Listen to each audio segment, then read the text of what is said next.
acompaña esta mañana el hermano Andrés Porras Gutiérrez, quien tendrá una charla con todos nosotros, la cual hemos titulado Siria más allá de los medios. Por mencionar algunos detalles sobresalientes de su trayectoria, cabe señalar que el hermano Andrés es originario de Durango.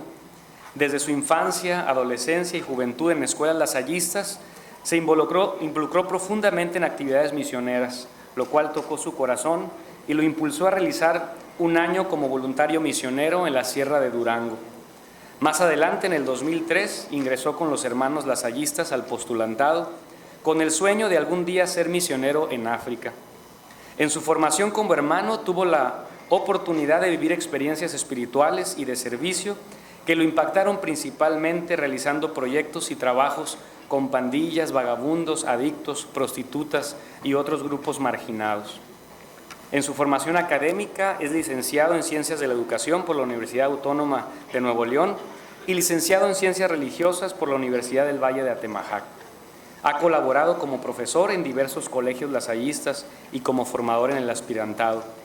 En el 2013 hizo sus votos perpetuos como hermano lasallista y desde agosto pasado es misionero para el proyecto Fratelli en la ciudad de Beirut, Líbano, para atender a los refugiados de Siria. Le damos una cordial bienvenida al hermano Andrés con un fuerte aplauso. Bienvenido, hermano, te escuchamos.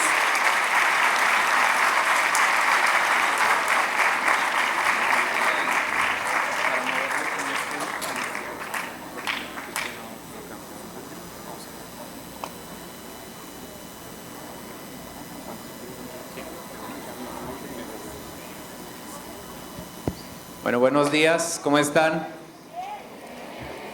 Me da gusto estar aquí con ustedes, no me lo esperaba, la verdad. Yo le decía al hermano Alejandro que si había la oportunidad de pasar a compartir un poco de lo que se está viviendo allá y un poco de mi experiencia, pues que hicieran la invitación y abierto y libre los que quisieran venir. Yo me esperaba 20, 25 personas. Creo que no era necesaria tanta introducción, basta decir que soy un joven, a lo mejor ya no me veo tan joven ni menos con barba, pero soy un joven que está buscando cumplir la voluntad de Dios, eso es lo único.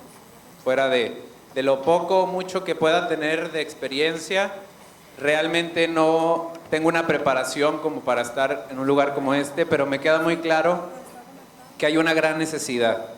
Y que mi y nuestra presencia, como más adelante te voy a mostrar, es importante por lo que pueda significar para los niños y jóvenes. Entonces voy a dividir, por así decirlo, este momento en dos. El primero, hablar un poco de la situación en general en aquella región, especialmente en Siria. Y en un segundo momento, hablar de mi experiencia. Yo llegué apenas en septiembre a Líbano, entonces no es mucho lo que he hecho, ni mucho menos lo que conozco, lo que sé, pero sí me he dado cuenta y nos hemos dado cuenta de muchas realidades. Gracias. Entonces lo primero es ubicar Líbano en el mapa. Ahí donde está el globito rojo, es un país muy pequeño, el globito casi alcanza a tapar el país completo. Esto de aquí es Siria, todo esto de aquí. Entonces, Europa, Turquía, todo esto, Siria, Líbano, aquí está Israel, esto es Jordania, Irak. Son los países que están alrededor, el mar Mediterráneo. Entonces, ¿por qué hay un conflicto no solo desde hace 4 años, sino desde hace décadas o cientos de años en toda esta zona? Una palabra, el petróleo. Aquí, en esta parte, dicen que se encuentra una tercera parte de las reservas del petróleo de todo el mundo. Entonces, imagínense lo que significa para cualquier país controlar el tráfico y las aduanas de aquí. Pues hasta hace poco la manera en que el petróleo viajaba era por medio del mar, hacia esto, por aquí hay una aduana que cobra, Entonces Egipto era el que salía ganando y luego ya se iba a Europa y a otros países. Y otra manera es la más directa, salir en línea recta por Irak y luego por Siria, hacia el mar. Entonces, quien controla Siria, controla miles de millones de dólares en petróleo. Por eso Estados Unidos, Rusia, Francia antes y ahora con más ganas, con lo que sucedió en París, se están metiendo a la situación, no porque les interese la gente, el bienestar, el término de la guerra, sino porque hay muchos intereses, o sea, es muy complejo, muy complejo. Tampoco puedo decir que es solamente el petróleo, o sea, hay otras ideologías modernas y occidentales sobre la democracia, etc. Este es un mapa en el que se muestra el flujo de migrantes en esta emergencia humanitaria hacia Europa. Vamos a ubicarnos otra vez. Los puntos verdes son puntos fuertes de refugiados y los azules también, bueno, todos los de color. Vamos a ubicar otra vez. Líbano aquí ya ni siquiera se ve, está por aquí, esto es Siria. Entonces, fíjense qué curioso. Hacia acá no vemos ninguna línea amarilla, no hay flujo de refugiados hacia acá. Nos preguntaremos, ¿por qué si toda esta zona es árabe, los países árabes no son los primeros en solidarizarse? ¿Y por qué los refugiados salen en su mayoría a Europa, sobre todo pasan por Atenas y luego se van a todos estos países? Bueno, pues por la sencilla razón de que estos países no están permitiendo la entrada. Lo que están haciendo es inyectar dólares, dinero, a Siria, a Líbano, a las instituciones musulmanas para que puedan quedarse ahí. O, aún mejor, viajar hacia Occidente. Entonces, si se alcanzan a dar cuenta, la situación es muy compleja. La guerra comenzó un 11 de marzo del 2011 en Siria. Comenzó como una manifestación pacífica de algunos grupos que se manifestaban al régimen de Bashar al-Assad, el presidente de Siria. Esta situación de manifestaciones la toman y se aprovechan los grupos extremistas que se enteran de la situación para derrocar al régimen. ¿Por qué? Porque el régimen es laico, es decir, no es religioso. El afán, el interés del Estado Islámico y por lo que está sucediendo todo esto es porque ellos quieren que el gobierno sea religioso, es decir, que el Corán sea la ley del país, como lo es en la mayoría de estos países. Al no lograrlo, entonces, pues la situación se va haciendo más grande. Es una guerra entre musulmanes, pero no entre dos ejércitos. Es entre terroristas hacia los inocentes, hacia civiles. No hay un campo abierto de enfrentamiento. Eso es lo difícil, eso es lo duro. Entonces, Alepo es la ciudad más grande económicamente de Siria, no es la capital, pero es la más grande e importante. De un día para otro se vio en esta guerra. La gente de Alepo era gente como ustedes, gente de nivel socioeconómico medio alto, con un ritmo de vida social, de salir a fiestas, de cortarse el pelo cada semana, bueno, no creo que eso lo hagan todos aquí, de comprar la última moda en ropa, de traer último celular. Era una ciudad segura, tranquila. Y de un día para otro la gente se vio en medio de una guerra. Empezó a escuchar los aviones cada vez más cerca, bombardeos, se enteraban de bombardeos en los pueblos de alrededor, hasta que un día no pudieron salir más. Las bombas empezaron a caer dentro de la ciudad. Entonces la gente, pues, lo que esperaba era, bueno, pues la guerra va a llegar el ejército, va a poner en su lugar a estos rebeldes y en 1 o 2 semanas pues ya estaremos en nuestra vida normal. Bueno, pues resulta que ya han pasado 4 años y medio y esa guerra continúa. Una guerra que ha provocado que esa ciudad se quede sin agua, sin luz, sin gas. Alepo es una ciudad calurosa en el verano. Ustedes saben sobre eso, en el que llega a haber 47 o 50 grados de calor. Imagínense vivir así, sin luz. ¿Qué significa eso? Pues que no hay luz ni siquiera para un ventilador de los que da vueltas, mucho menos para un aparato de refrigeración. Entonces, desde cuestiones muy materiales, por un lado de la guerra, lo que significa el sufrimiento de cualquier guerra, y por otro, quiero hablar también de los cristianos perseguidos en este país, cosa que no sale en los medios, y por eso la plática o la reflexión se llama así, Siria más allá de los medios. Ahorita va a estar saliendo mucho y muy seguido sobre esta situación, pero no se nos va a informar de lo que pasa, de lo que vive la gente en el diario vivir. Los cristianos están siendo perseguidos. Como les decía, el conflicto es entre musulmanes, pero los radicales dicen, bueno, pues ya si nos estamos peleando y estamos provocando esto, vamos a aprovechar para correr de toda esta zona, de todo Medio Oriente, a los cristianos. Siria, antes de todo esto, era un ejemplo de convivencia entre musulmanes y cristianos. Podían convivir, trabajar, cooperar de una manera normal. Ahorita eso ya es imposible. Si alguno de ustedes ha visto en Facebook o en Twitter alguna foto o noticia de el Estado Islámico decapita a tantos cristianos, el Estado Islámico entierra a niños vivos, todas esas noticias no son ni el 20% de lo que está sucediendo. Lo que acabo de mencionar son cosas reales, que siguen sucediendo ahorita, todavía, y que no salen en las noticias. Simplemente el día antes de lo que sucedió en París, el jueves, en la ciudad donde yo estoy, en Beirut, hubo un atentado, ahorita te voy a mostrar un video muy corto, que no salió, o salió mucho menos que lo que salió que salió sobre París. No hubo en Facebook bandera con los colores del Líbano, no hubo después sobre una masacre que hubo también en Nigeria, en Kenia, en Mali también, todo en el mismo contexto del Estado Islámico, no hubo la misma repercusión mediática. Entonces, una de las cosas a las que yo los quiero invitar es que precisamente no nos quedemos con lo que de entrada nos llega, con lo que se nos presenta, que tengamos un ojo crítico, objetivo, para ir más allá y decir, a ver, ¿qué tanto es verdad? O a lo mejor es verdad, pero ¿qué tanto es completo? Porque muchas veces nos presenta una verdad, pero parcial.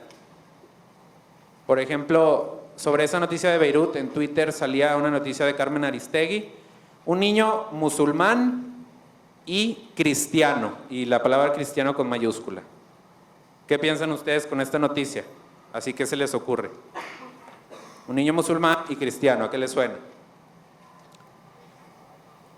A lo mejor que los papás, uno es cristiano y otro musulmán, o que el niño se convirtió del cristianismo al islam, o que convive entre las dos religiones. Bueno, esa noticia pues tenía trampa. Era un niño que había estado en el atentado de Beirut, que sobrevivió gracias a que su mamá lo salvó con su cuerpo. La mamá, al darse cuenta de la primera explosión que hubo, protegió a su hijo, y cuando llegó una segunda explosión le tocó lo más duro a la mamá y logró salvar a su hijo. El cuerpo de la mamá queda sobre el cuerpo del niño y el niño logra sobrevivir, claro que pues con rastros de las esquirlas de la bomba. Y la noticia era porque el niño traía una playera del Real Madrid, de Cristiano Ronaldo. Entonces, ese es solo un ejemplo para decir cómo se nos presenta una situación tan grave, es decir, una mamá que da la vida por su hijo, un bebé con cicatrices muy recientes de guerra, y se presenta pues hasta con un juego de palabras, ¿no? Entonces, hay que ir más allá. Y la situación, bueno, pues no es nada fácil. Como les decía, no es solo pensar en lo material, en lo que significa para una sociedad como Alepo en Siria, en la que la clase empresarial, imagínense, o sea, no hay luz, no hay gas. ¿Qué haría tu mamá un día sin gas? O la persona que cocina en tu casa sin gas. Y no una semana, no un día, una semana o un mes. ¿Cómo cocinas? ¿Cómo se les ocurriría a ustedes? ¿Qué harían? Con leña, exactamente. Bueno, lo que hace la gente en Alepo ahora, porque hay gas pero muy racionado, gente empresaria, gente de negocios, adultos, subiéndose a los árboles a cortar ramas para poder cocinar, para poder sobrevivir y no morirse de hambre. O sea, piensa en que gente como ustedes, gente como tus papás, que tienen un negocio, un empleo, de un día para otro o de un año para otro la vida les cambió completamente, hablando de lo material. Y eso, al decir la gente, he perdido todo, no puedo salir a una fiesta, no puedo salir como antes. ¿Por qué? Porque en las calles hay francotiradores, es decir, la gente ya sabe dónde están y salen en grupos y salen corriendo, es decir, de una cuadra a otra. Dicen, si allá está, pues corremos en zigzag para esquivarlo y vamos agarrados, porque si le dan a uno, entre todos lo cargamos para no dejarlo ahí. Entonces, gente que de repente vivía normal, lo ha perdido todo, hasta la paz interior, o la paz exterior más bien. Entonces, ante esa situación, los cristianos, ¿qué es lo que dicen? Pues si no tengo nada material, si todo lo que eran mis prioridades, si ya no me importa si tengo wifi o no, si el celular se le quebró la pantalla, o se me acabó el saldo, si eso ya está súper lejano porque hace 3 años que no hay internet, o sí hay, pero muy lenta y no tengo acceso, entonces, ¿qué me queda? ¿A qué me puedo agarrar? Pues a lo espiritual. Y esta imagen es lo que quiere decir. Yo no sé árabe, llevo 2 meses y medio en Líbano, sé decir hola, los números, dónde está el baño, preguntar por comida, es decir, sobrevivir. Pero ustedes tampoco necesitan saber árabe para decirme qué significan esas 2 palabras. La de la izquierda, ¿qué dice? Pobres, y la de la derecha, ricos, es decir, pobres y ricos al final, pues todos al hoyo, ¿verdad? Al mismo lugar. Todos nos vamos a morir. ¿Y qué se va a llevar el pobre y qué se va a llevar el rico? Nada de lo material nos va a servir después. Nada de lo material nos va a servir para pasar a la prueba mayor, a lo que nos debería interesar como cristianos, a la vida eterna, al cielo. Entonces es muy bonito ver testimonios de cristianos, de jóvenes de tu edad que dicen, pues es que, por ejemplo, hay un testimonio de una hermana, se llama Hermana Guadalupe, en verdad se lo recomiendo mucho, una entrevista, si buscan en YouTube, entrevista a la Hermana Guadalupe, está en 2 partes. Y una de las cosas que ella comparte es, platicando con sus muchachos, para ella lo interesante era haberlos conocido antes y después. El ejemplo que les pongo de cortarse el pelo cada semana, pues ella le dice, o sea, ustedes que se cortaban el pelo cada semana, y ahora que no te puedes bañar en 2 semanas, entonces llegas con el pelo todo duro, todo tieso, y eres feliz, sonríes más que antes. ¿Por qué? ¿Por qué en una situación así puedes sonreír más que antes? Bueno, es porque ellos le encontraron un sentido trascendente al sufrimiento y a la vida misma. Y uno de ellos, en una reunión así, en medio de la guerra, les decía a sus compañeros y a la hermana, ay, sí, ojalá llegue pronto ese día en que podamos estar libres y salir a la terraza y comer tranquilamente, sin gritos, sin ruidos. Y la hermana le dice, sí, Fadi se llama el muchacho, vamos a confiar en que esta guerra se va a terminar pronto. El muchacho le dice, no, hermana, yo no quiero que se termine la guerra, no estoy esperando eso, yo estoy hablando del cielo. Entonces, que un joven de 17, de 16, de 20 años pueda decir eso, bueno, a mí me edifica, me enriquece. ¿Qué tanto le damos prioridad a cosas tan tontas en el mundo? Entonces, es también una llamada de atención para decir, a ver, mundo occidental, mexicanos, sonorenses, ¿a qué le estamos poniendo la mayor parte de nuestro tiempo, de nuestra energía, de nuestras pasiones? Puede llegarte una enfermedad o un accidente y te quedas sin la capacidad de moverte, y ¿cuál va a ser el sentido de tu vida?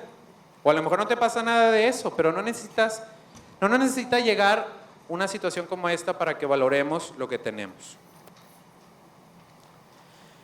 Les voy a hablar ahora un poco de lo que hemos hecho este hermano, se llama Miquel, es español, es marista, no es lasallista, y este es uno de las riquezas, por así decirlo, del proyecto, que se llama Fratelli. Fratelli en italiano significa hermanos. Entonces el proyecto surge de la llamada del Papa Francisco a los cristianos y católicos a decir, hay que ir a las periferias existenciales, más allá de nuestras comodidades. Entonces los institutos, La Salle y Marista, dicen, bueno, a ver, ¿qué podemos hacer ante esto? Estuvieron reflexionando un tiempo y decidieron crear este proyecto intercongregacional de 2 congregaciones. Entonces desde septiembre estamos viviendo nosotros 2 en un barrio muy popular. Esta es la ventana o el apartamento en el que estamos viviendo, en medio de un barrio en el que hay libaneses, iraquíes, sirios, africanos y ahora un mexicano y un español, cristianos, musulmanes, de todo. Es un lugar en el que nos permite estar cerca de la gente y hemos invitado también a personas que nos ayuden a conocer más. Entonces, ¿qué hemos hecho en estos 2 meses y medio? Pues realmente para atender o responder a una situación como esta es muy poco. En 2 meses y medio, pues son 2 periodos de un semestre de universidad. O sea, imagínate qué puedes aprender o hacer en un proyecto, los que ya están a lo mejor en grados terminales, si es que hay, o sea, un proyecto, implementarlo, pues es mucho trabajo intelectual de conocer, de pensar, de reflexionar para implementar. Entonces lo que hemos hecho primero es conocer la realidad. Hemos visitado alrededor de 55 instituciones, personas, asociaciones que trabajan con refugiados, religiosas, no religiosas, cristianas. Ahora en enero tenemos la inquietud y la tarea de visitar también instituciones musulmanas, porque a quienes vamos a atender son musulmanes principalmente.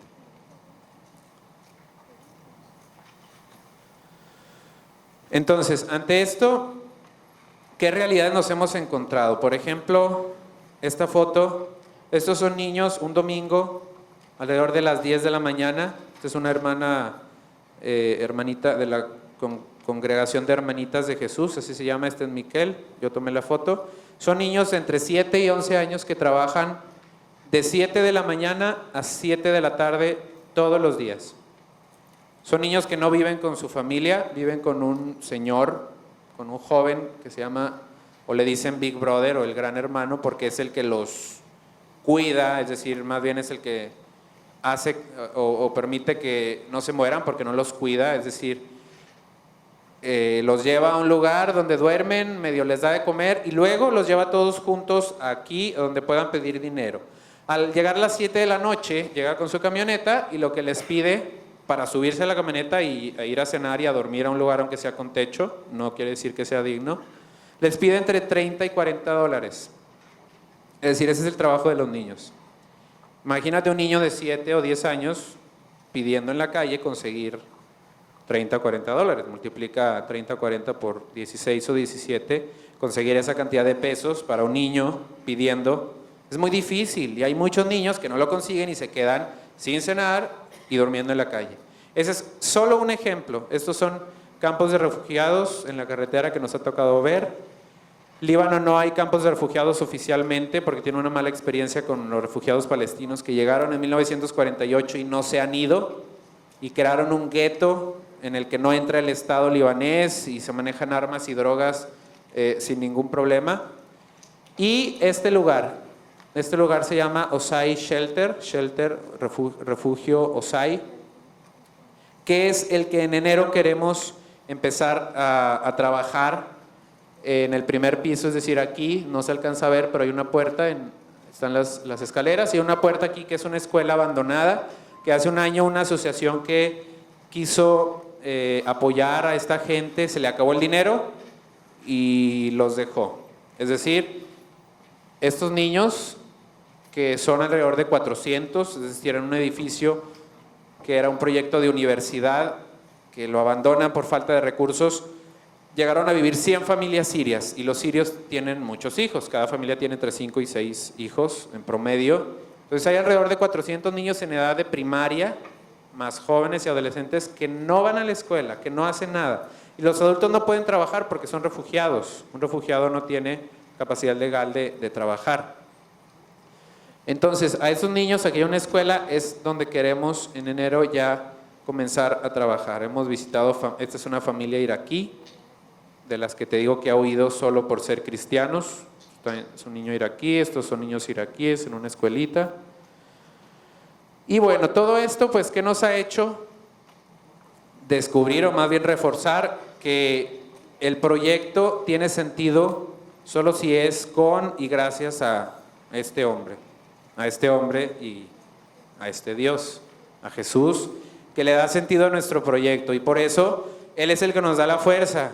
En 2 meses y medio no hemos parado y estuvimos de un lado a otro, y cada día era pesado, pero encomendando nuestro trabajo y nuestro proyecto a Dios era más posible. Y claro, también a nuestra Madre Santísima. Esta es una estatua de Nuestra Señora de Líbano, que está en lo alto de la ciudad.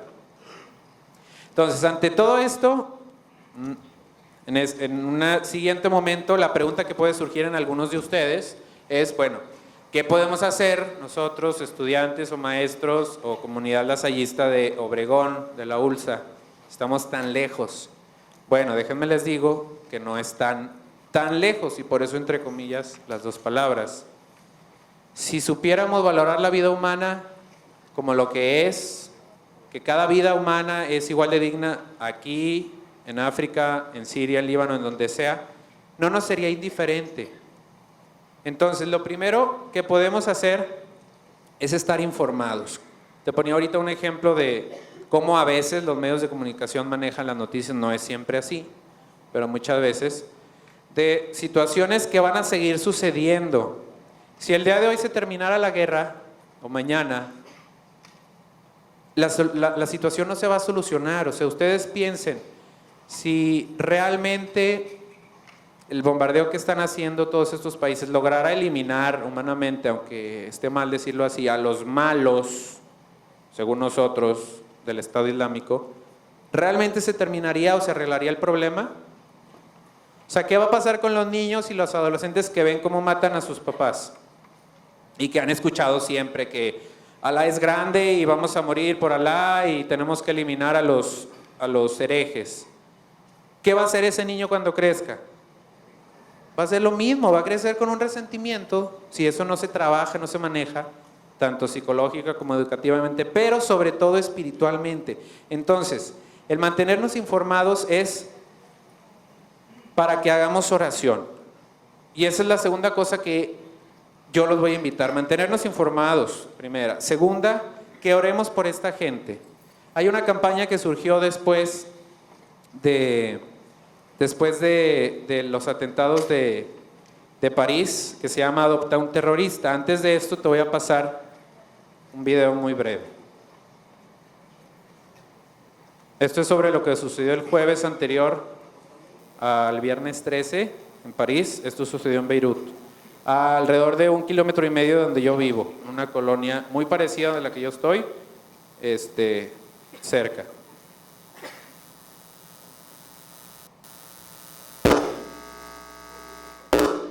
Para que despierten.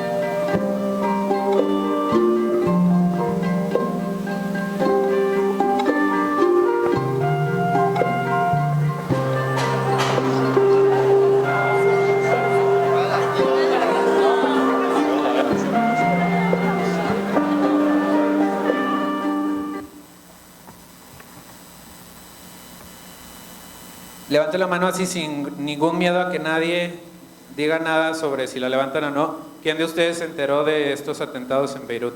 Levante la mano. Muy bien, bájenla, alrededor de una tercera parte del auditorio. Bueno, es buen grupo. En otros contextos serían 4 o 5 las manos levantadas o ninguna. Entonces, qué bueno que pues esto también llega, pero no es suficiente solo estar enterados. Entonces, ante esta situación, ¿qué podemos hacer nosotros? Estar informados, pero, como les decía, la solución no está en regresarles con más violencia a quienes están generando la muerte, porque eso va a hacer más grande el círculo de odio. Solamente si esa gente se convierte de corazón y decide perdonar y decide, aunque me hayan matado a mi familia, no voy a regresar con la misma moneda, va a ser la única manera en que esto termine. Y esto no puede venir por esfuerzos humanos. Solamente Dios tocando el corazón puede lograr esto. Estoy poniendo ahí el nombre de 3 presidentes, el de Siria, el de Estados Unidos y el de Rusia, y uno de los principales líderes del Estado Islámico. ¿Por qué los pongo en la misma lista? No porque sean igual de delincuentes, sino porque al estar en una situación de poder, tiene la tentación de dejarse llevar no por intereses humanitarios, sino económicos y financieros, y decidir en función de eso. Entonces, ¿qué es lo que ha hecho ahora? Pues estos y Francia, Irak, Irán, pues unirse. O sea, los que conocemos algo de historia, ¿cuándo en la historia, en 1990, cuándo se iba a imaginar que para cualquier cosa Estados Unidos y Rusia se iban a aliar? Bueno, si es para darle en la torre a alguien más, para eso sí. Y si es por petróleo, también. No es por el bienestar de la gente. Entonces, si rezamos para que estos señores logren ubicar sus decisiones en función del bien de la gente, las cosas cambiarían mucho. Entonces, esta campaña Adopta un terrorista surgió después de los atentados de París, justamente en Francia. Es una campaña francesa. Entonces, la idea es que escojas un líder de preferencia. O sea, tú puedes pedir por un soldado de ISIS, de Daesh, si quieres. Pero es mejor si nos vamos arriba, si pedimos por los líderes, porque los líderes tienen influencia sobre mucha gente. Si un líder cambia, a lo mejor no todos se convierten, pero sí muchos, o al menos dejan de hacerlo. Entonces, tú no conoces el nombre de los líderes, pero Dios sí. Y tu oración, si la haces con fe, puede llegar a transformar los corazones de verdad. Entonces, te voy a pedir ahorita que pienses rápidamente en una persona, un líder social, político, o de preferencia un santo católico que admires, el que más te guste, con el que te identifiques. Si quieres tu nombre, si te llamas José, Daniel, no sé, como sea, que haya un santo que así se llama, piensa en esa persona, en ese santo, y vas a bautizar a este terrorista. Y no precisamente tiene que ser un terrorista de allá de Medio Oriente. Piensa en los narcotraficantes que están provocando situaciones aquí con el pueblo yaqui de sufrimiento. En los narcotraficantes de toda la zona noreste de nuestro país, en los delincuentes, en los secuestradores. En alguien que a lo mejor a ti te interese realmente, que te haya golpeado a algún ser querido, algún amigo, que conozcas a alguien que haya sido secuestrado. Bueno, piensa en esa persona que provocó sufrimiento y dolor y vas a bautizarlo. Aunque él no sepa, le vas a poner el nombre de este santo que estás pensando y vas a pedir por esa persona. Entonces, qué bonito será algún día, no probablemente en la tierra, pero sí en el cielo, que esta persona te encuentre y te diga: gracias a tu oración, yo dejé el mal camino y me encontré con Cristo. Y eso gracias a tu oración, a una oración hecha con fe. Entonces, al final, este sería el final. Vamos a hacer una oración muy breve con esto. Te pongo aquí algunas imágenes de ejemplo. No estoy haciendo promoción de nada, es simplemente poner ejemplos de cosas que están a tu alcance. Si esto se te sigue haciendo muy lejos, bueno, aquí tienes realidades en Obregón que puedes atender. Hay una invitación a ir de misiones, por así decirlo, o a otras campañas que pueda haber. Está ahí una imagen de ¿qué? ¿Qué es este edificio? Es la catedral. Lo elegí no por ser la catedral, no por el edificio, sino porque es algo simbólico de Obregón. Con esta imagen quiero representar la ciudad, es decir, en Obregón también hay dificultades, también hay niños en la calle, también hay delincuencia. Entonces, si como sociedad a ti te interesa hacer un cambio, bueno, empieza aquí en tu salón. En tu salón hay gente que a lo mejor sufre no de un atentado, pero sí sufre de indiferencia, de bullying, si así lo quieren llamar, de maltrato psicológico, de rechazo. Empieza por ahí, por tu salón. Piensa en personas que puedas ayudar, noticias que puedan salir en tu lugar. Y bueno, si aún así, si tú dijiste, pues ya aquí en Obregón ya hice todo lo que pude, quiero ir más allá y me interesó lo del proyecto Fratelli, puedes buscar así Fratelli Líbano en Facebook, en Twitter, en YouTube, información sobre lo que estamos haciendo o una cuenta para depositar. Yo te estoy pidiendo principalmente oraciones, pero si tu inquietud también es ayudar económicamente, porque empezar una escuela así es hablar de miles de dólares para reconstruir, para comprar material, para darle desayunar a los niños que llegan sin desayunar. No le puedes dar una clase de árabe o de matemáticas a un niño que no ha cenado ni desayunado. Y quiero mostrarles con esto un video del lugar al que fuimos, que ahorita te platiqué, que se llama Osai Shelter, en el que quisiéramos comenzar nuestra intervención.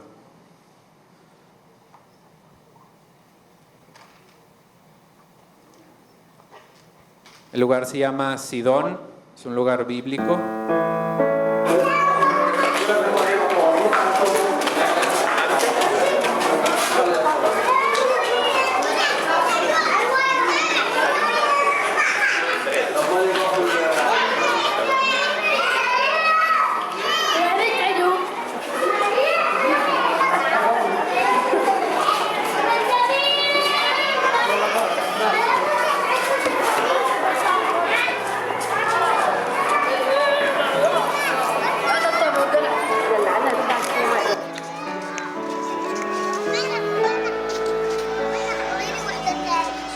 Piensa que cada uno de esos niños tiene una historia, tiene ilusiones y no puede jugar como tú lo hiciste en tu infancia, no tiene con qué, ni tiene ganas muchas veces, tienen ahí un futbolito, pero estar así todo un año, pues llega a ser aburrido y obviamente poco formativo.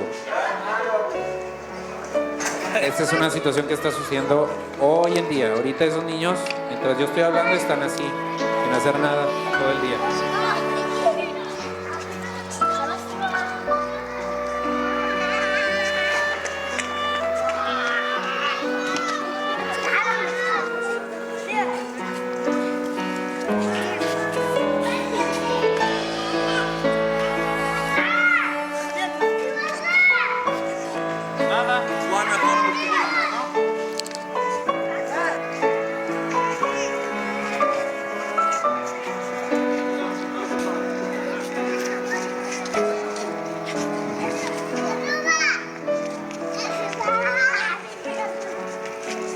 Este niño al que le va a levantar la playera, y lo hizo con varios niños y niñas, para mostrarnos cómo a estos niños les tocó vivir de cerca la guerra.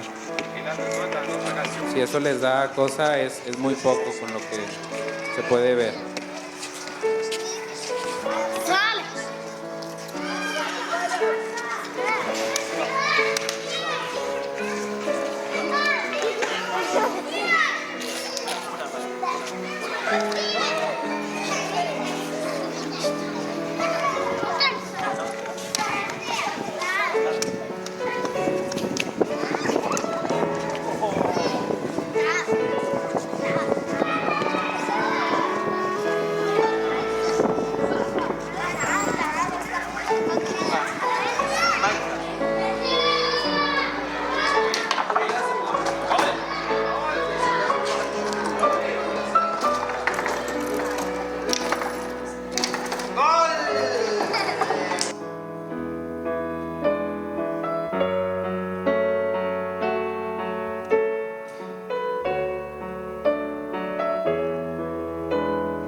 De lo que yo les quiero compartir hasta ahorita es todo. Si hay 2 o 3 personas que quisieran hacer alguna pregunta, tenemos unos 5 minutos y luego ya terminaríamos. ¿Alguien quisiera hacer alguna pregunta, algo que le gustaría conocer un poco más de cerca o de lleno?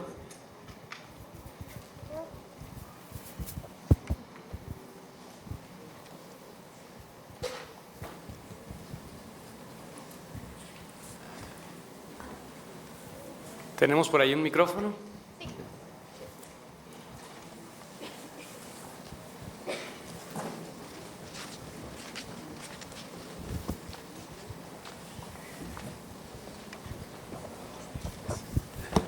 Buenos días.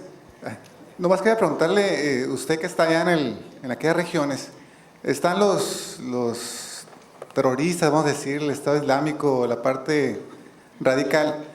¿Qué pasa con la gente de Islam que es gente buena? O sea, siempre me he preguntado, yo entiendo que los otros tienen más poder y son más agresivos, pero las personas que son buenas de esas religiones, no sé qué tanto hacen o qué tanto tratan de, no sé, luchar contra eso. Bueno, es muy buena pregunta y qué bueno que lo mencionas, porque si no tenemos esta otra perspectiva nos quedaríamos con una visión negativa y por lo tanto errónea del Islam y de los musulmanes. La gran mayoría de los musulmanes son gente de buena voluntad, son gente que busca vivir su religión acorde a valores parecidos, o sea, nadie proclama el amor a los enemigos como lo hacemos los cristianos o como lo hizo Jesús, pero los musulmanes también buscan la paz, buscan la no violencia, otras cosas. Y dentro de lo que se puede la convivencia, entonces, por ejemplo, hay imanes, los líderes musulmanes que han condenado y criticado mucho esta situación, los atentados, y dicen, ¿por qué están haciendo eso? Si a los musulmanes durante años nos han respetado en Europa los cristianos, ¿por qué no podemos hacer nosotros lo mismo en Medio Oriente? Entonces, hay líderes musulmanes que están obviamente en contra de eso, están luchando igual que nosotros contra esto, y por eso hay instituciones también que están trabajando por ello. Entonces, claro que hay también, y la gran mayoría de los musulmanes que están en contra de esto. Sería un error decir que la mayoría son el Estado Islámico. El Estado Islámico es una pequeña parte, pero que tiene mucho poder, mucho dinero y está logrando hacer mucho daño, tanto psicológica como materialmente en el mundo. Fuerte, sí. Me pregunta que si soy voluntario o por qué me escogieron. Bueno, fueron las dos cosas. Yo me ofrecí desde un inicio de mi vocación como hermano, siempre tuve la inquietud de irme de misiones. En un principio era África, después se me abrió el horizonte, dije, donde Dios me necesite, que haya una realidad difícil. Y al saber esto, el superior general me propuso 4 opciones, 2 en África, otra en Asia y una en Líbano, y yo elegí Líbano. Muy bien, les van a entregar ahorita una hoja y con esa hoja terminaríamos este momento.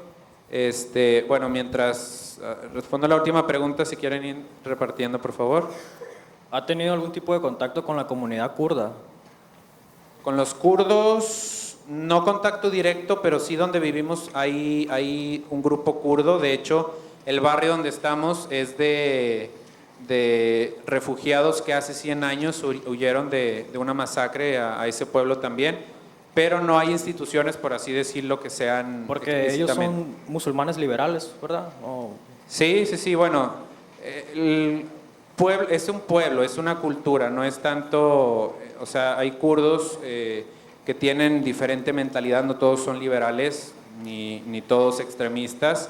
Sería cuestión de ubicarlos geográficamente también y dependiendo de eso sus objetivos. Pues le agradecemos a todos ustedes su participación y sobre todo muchas gracias hermano Andrés por realizar esta interesante reflexión con todos nosotros, y como muestra de ello te hacemos entrega de un reconocimiento.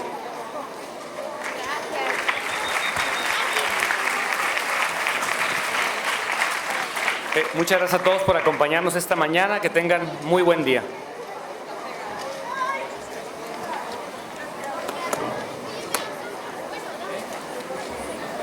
Les voy a pasar, es que como están pegaditas, ahí se reparte.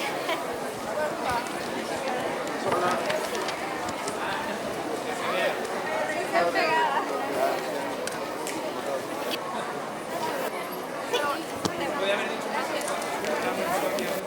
Sí.